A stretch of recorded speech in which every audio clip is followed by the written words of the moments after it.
그리고 김용현 전 국방장관 그리고 노상원 전 정보사령관 또 박안수 전 계엄사령관 같은 경우에는 구속 기한이 이달 말이나 내달 초에 이제 만료가 될 예정인데 특검이 구속 연장에 나설 가능성도 있다고 보시나요?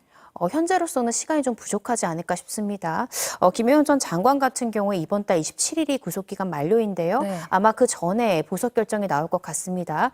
특검팀이 빠르게 출범한다 하더라도 다음 달 초부터 본격적으로 수사가 가동되는 만큼 지금 이 세 사람이 구속기간 만료되기 전에 어떤 추가 혐의를 발견을 해서 기소한 다음에 구속영장을 연장시키기는 어렵지 않을까 싶고요.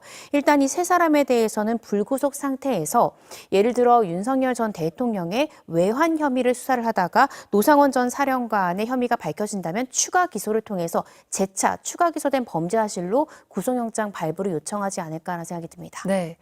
혹시 내란 특검에서 윤 전 대통령을 다시 구속할 가능성은 어떻게 보시나요? 저는 다시 한 번 더 구속영장 청구할 가능성이 대단히 높다라고 생각이 듭니다. 현재 경찰에서 3차 소환을 요구하는 사건도요. 이 증거인멸을 교사한 혐의를 받고 있고 네. 이런 부분들이 구체적으로 드러난다라고 하면 이것은 구속 사유에 해당할 수 있습니다. 구속 사유는 이제 증거인멸의 우려가 높거나 도망할 우려가 높은 경우에 해당하기 때문에 특검팀의 사건을 받으면요. 가장 빠르게 진척시킬 수 있는 그러니까 입증 가능한 혐의가 제가 봤을 때는 증거인멸 교사와 특수공무집행 방해로 보이기 때문에 네. 이런 부분들을 규명해서 빠르게 재청구 시도할 가능성이 높지 않을까 싶습니다. 네, 끝으로 새 특검이 성과를 좀 내기 위해서는 각각 어떤 점에 대비가 필요할까요?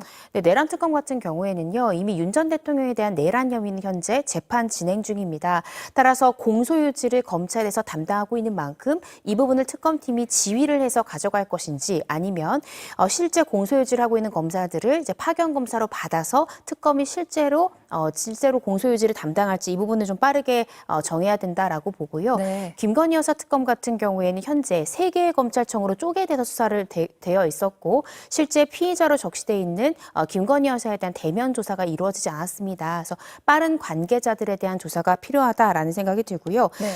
최상병 특검 같은 경우에는 현재 이 사건이 공수처에서 상당 기간 무기한 연기된 그런 상황이었습니다. 그래서 그간의 수사 상황을 빠르게 정리를 하고 이 또한 지금 현재 윤 전 대통령이 연루됐을 가능성이 굉장히 크게 보기 때문에 윤 전 대통령에 대한 소환 조사도 빠르게 이루어져야 될 것 같습니다.